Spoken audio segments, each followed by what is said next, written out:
तो आज हम अशोक लेलैंड पर थोड़ी गहराई से बात करते हैं। नतीजे शानदार आए हैं। हाँ। और 2011 के बाद पहली बार बोनस शेयर देने पर भी बात हो रही है। हाँ।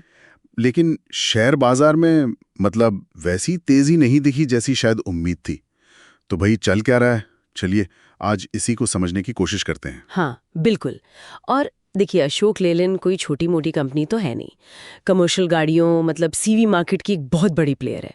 तो इनके प्रदर्शन का और खासकर ये बोनस इश्यू जैसी बातों का असर सिर्फ कंपनी पर नहीं पड़ता, पूरे सेक्टर और इन्वेस्टर्स पर भी इसका असर होता है। और 2011 के बाद बोनस की बात ही अपने आप में काफी अहम है। सही कहा। तो शुरुआत करते हैं आंकड़ों से। जो Q4 मतलब फिस्कल ईयर 25 की चौथी तिमाही के नतीजे आए हैं, आमदनी रही करीब 11,907 करोड़ रुपए। पिछले साल इसी टाइम से 6% ज्यादा। लेकिन जो नेट प्रॉफिट है, शुद्ध लाभ, वो 1246 करोड़ रुपए। इसमें तो कमाल ही हो गया, पूरे 38% का उछाल है। हाँ, 38%, ये काफी जबरदस्त ग्रोथ है प्रॉफिट में। और ईबिटा भी मतलब टैक्स और ब्याज से पहले की कमाई, वो भी 12.5% बढ़ी है, 1791 करोड़ रुपए। मार्जिन करीब 15.5% बना। हाँ। और डिविडेंड भी अनाउंस हुआ है, 6.25 रुपीज प्रति शेयर। इसमें 4.25 फाइनल और 2 पहले का अंतरिम मिलाकर। बिल्कुल। और ये आंकड़े इसलिए भी मजबूत हैं जैसा आपने कहा, क्योंकि सीवी डिमांड में सुधार दिख रहा है, एक्सपोर्ट ऑर्डर भी अच्छे मिले हैं।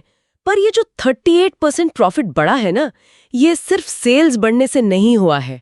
ये भी दिखाता है कि कंपनी शायद अपनी लागत, अपनी कॉस्ट्स को कितने अच्छे से कंट्रोल कर रही है।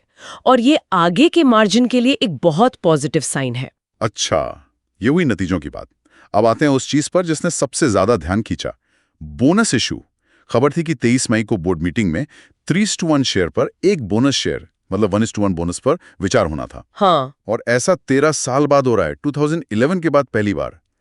तो शेयर होल्डर्स के लिए इसका क्या मतलब हो सकता है? देखिए, बोनस इश्यू जो होता है वो एक तरह से कंपनी का अपने शेयर धारकों को रिवॉर्ड देने का तरीका है।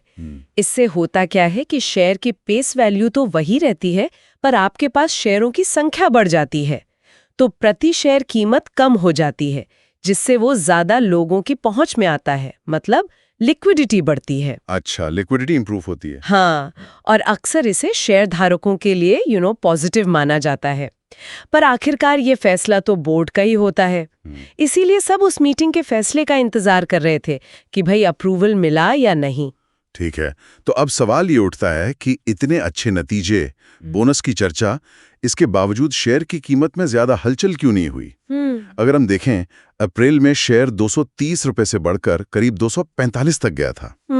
फिर थोड़ा नीचे आया 228 तक, फिर नतीजों से ठीक पहले वापस 245 के आसपास पहुंचा। हाँ, एक उम्मीद बनी थी। लेकिन नतीजों के बाद मतलब 22-23 मई को वो करीब 239-240 के आसपास ही घूमता रहा, मतलब कंसोलिडेशन। ऐसा क्यों? हाँ, ये एक अच्छा सवाल है। देखिए, इसके कई कारण हो सकते हैं। एक तो ये कि हो सकता है बाजार ने ये जो अच्छे नतीजे आने वाले थे, इसको पहले ही फैक्टर इन कर लिया था। वो जो अप्रैल वाली तेजी थी, शायद उसी में। अच्छा, मतलब buy on rumour sell on news जैसा कुछ। हाँ, कुछ हद तक कह सकते हैं। हाँ। और दूसरा, जब शेयर 245 तक गया तो कुछ लोगों ने शायद मुनाफा वसूली की होगी, प्रॉफिट बुकिंग।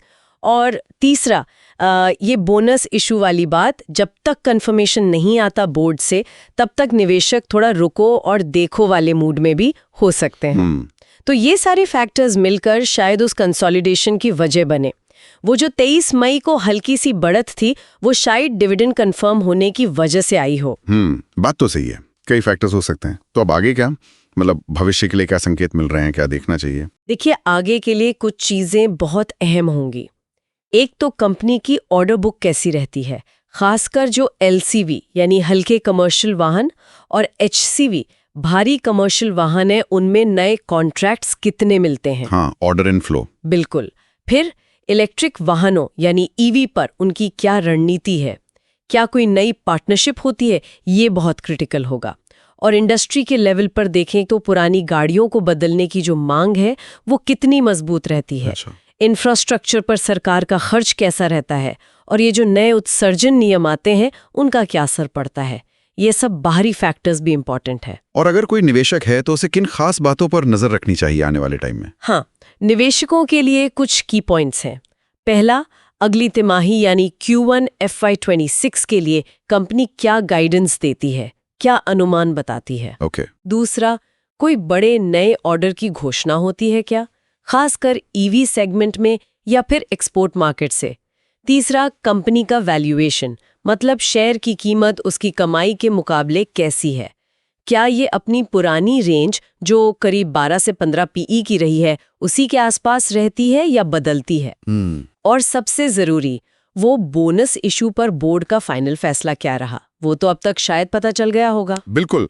तो कुल मिलाकर तस्वीर ही बनती है कि Q4 के नतीजे सॉलिड हैं, डिविडेंड कंफर्म हो गया है, बोनस पर फैसला अहम था, शेयर में एक अच्छी रैली के बाद थोड़ी सुस्ती दिख रही है, लेकिन आगे ग्रोथ की वजह मौजूद हैं। हाँ, सही कहा। और ये हमें एक दिलचस्प सवाल पर लाता है।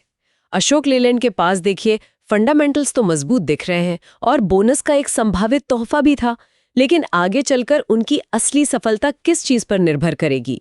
क्या ये उनकी ईवी योजनाओं का तेज एग्जीक्यूशन होगा, या फिर एक्सपोर्ट मार्केट में अपनी पकड़ मजबूत करना, या फिर ये जो सीवी इंडस्ट्री का उतार चढ़ाव वाला नेचर है उसको बेहतर तरीके से नेविगेट करना। ये वो सवाल हैं जो शायद निवेशकों को सिर्फ आज की खबरों से आगे बढ़कर लॉन्ग टर्म स्ट्रैटेजी के बारे में सोचने पर मजबूर करते हैं।